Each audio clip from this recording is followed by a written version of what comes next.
Hello, and welcome back to our channel. If you haven't done this already, please subscribe and press the bell icon. That way you'll find out every time we bring you a new and exciting travel adventure video.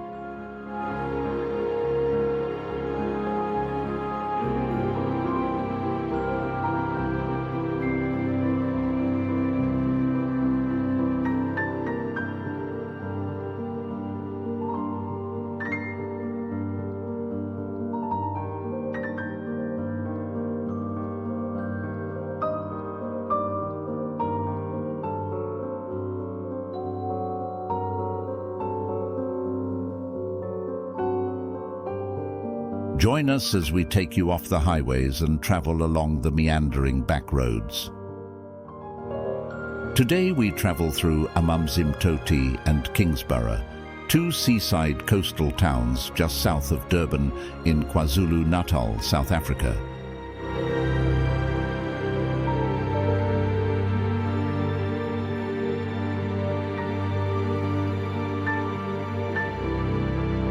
Known as the gateway to the south coast of KwaZulu Natal, Amanzimtoti has long been a beloved tourist destination because of its stunning location along this part of the coastline. Amanzimtoti boasts a warm climate and numerous stunning beaches, making it a sought-after tourist spot, especially for surfers.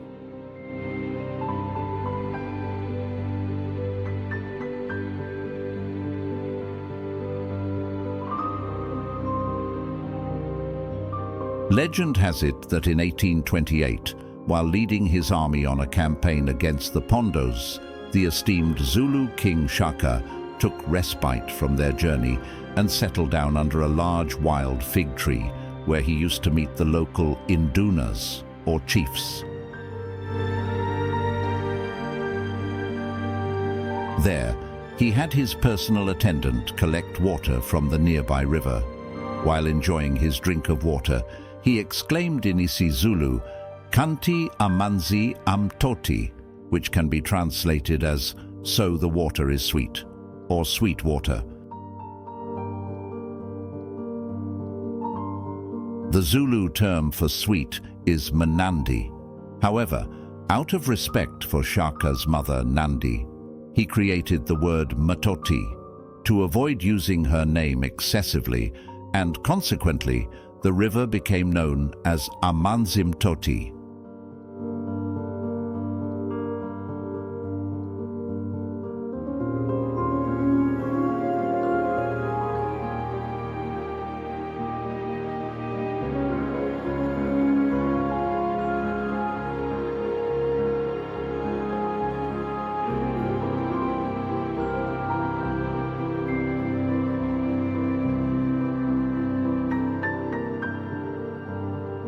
The town, often called Toti by the locals, has a strong sense of community. In 2009, the KwaZulu Natal Provincial Geographical Names Committee made a recommendation to change the town's name to aManzamtoti/eManzamtoti, preserving its cultural heritage.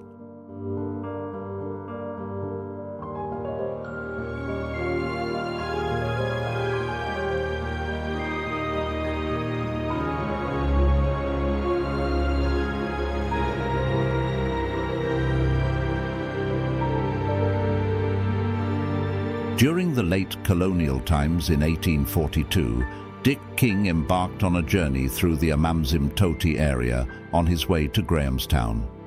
Seeking assistance in desperation, he tirelessly searched for help to relieve the besieged British garrison at Port Natal, currently known as the Old Fort in Durban. The route that Dick King took through Amanzimtoti later became a road named Kingsway, now renamed to Andrew Zondo Road.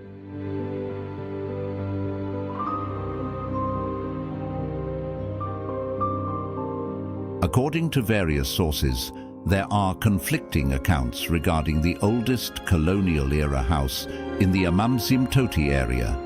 One reference states that the oldest house is on the south side of the Amanzimtoti River, while another claims that a house to the north of the river holds that distinction. Howard Wright owned the first house and is believed to have been built in 1895, which was known as Klein Vrystaat, Little Free State. It was on the north side of the back of the old Anglican church on Adams Road, which was demolished in 1984.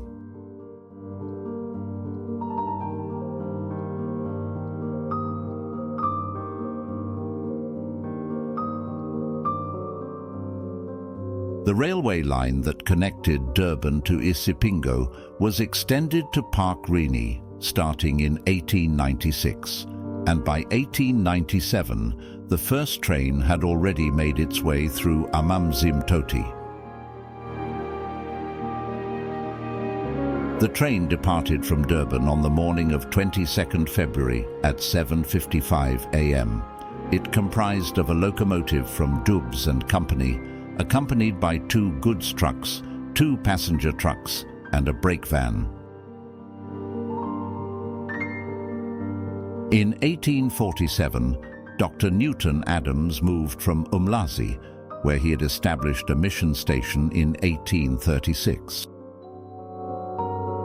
Following Dr. Adams' death in 1851, the American Board of Commissioners for Foreign Missions dispatched Ravensrud to aManzimtoti in 1853 with the specific goal of establishing a school. Inland of aManzimtoti, Adams Mission Church was constructed in 1852, followed by the establishment of Adams College in 1853.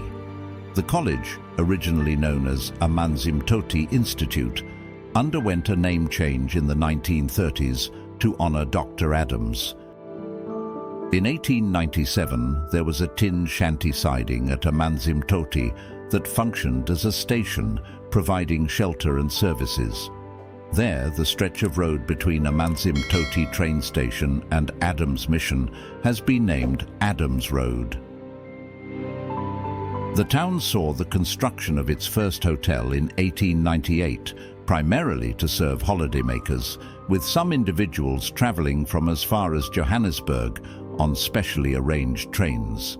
Constructed from wood and iron, the structure's existence came to an abrupt end when it was ravaged by a fire in May 1899.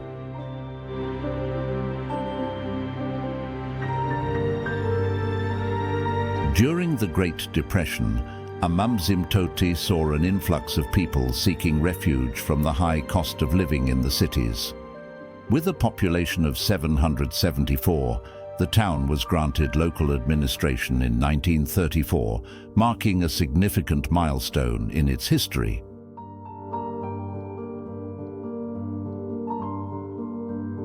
After Alan Allen campaigned tirelessly, electricity was finally introduced to the town in 1938, winning over a small majority with its promised benefits. Telephone lines made their debut in 1945, along with the establishment of a manually operated telephone exchange at the railway station.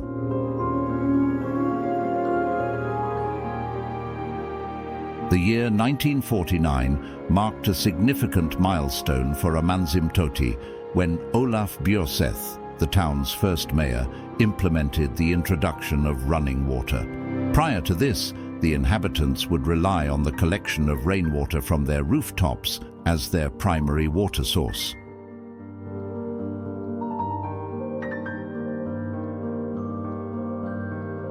The town played a crucial role during the Second World War by offering sanctuary to a significant number of Middle Eastern and British evacuees. These individuals found solace in holiday cottages and private residences.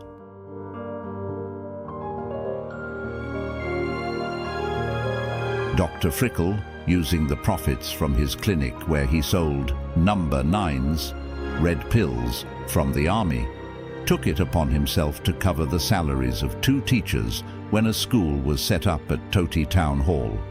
He boasted about these pills, claiming they could miraculously cure any ailment.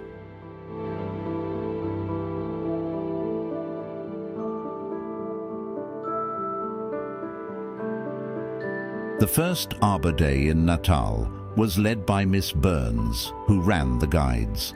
Alongside 16 guides, she oversaw the planting of 60 Erythrina leucistimon trees along Beach Road. When in flower, these trees would burst into a vibrant red color, earning them the nickname the Glory of Beach Road.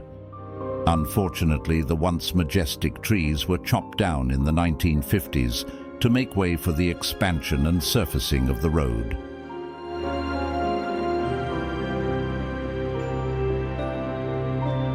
The newspapers that emerged in the town were initially in Iva language, and the very first edition of the Observer was released in July 1955.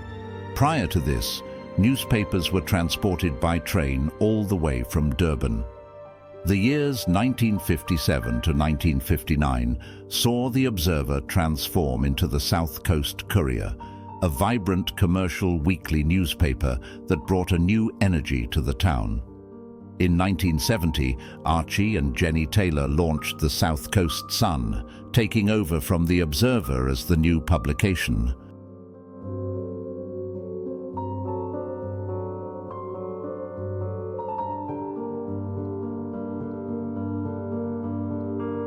The Sanlam shopping centre in aManzimtoti, now known as Toti Mall, became the centre of international news on December 23, 1985, when Andrew Sibusiso Zondo and Umkhonto we Sizwe Kadre detonated a bomb in a garbage bin, coinciding with the peak of holiday shopping. The explosion resulted in the death of 5 people, including 2 women and 3 children, while over 40 others sustained injuries.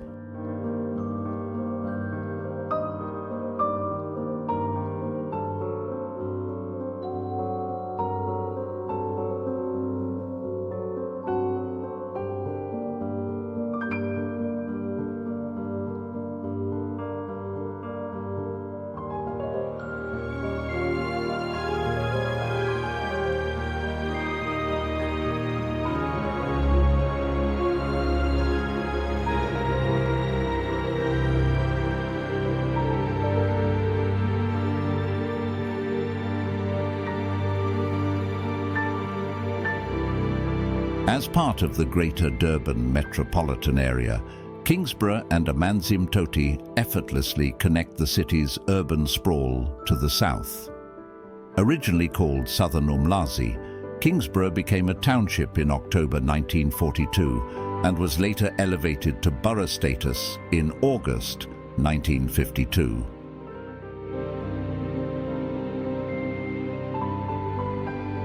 According to popular belief, the town was named after Richard Philip, Dick King, who undertook a courageous horseback journey from Durban to Grahamstown in 1842 to seek aid for the besieged British soldiers.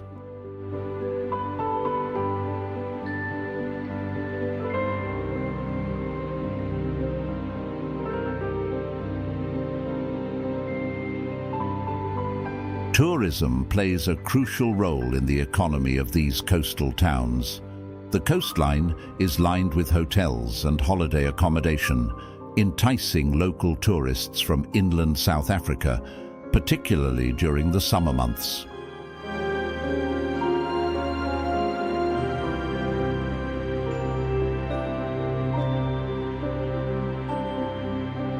We hope you enjoyed this video and found it informative and entertaining.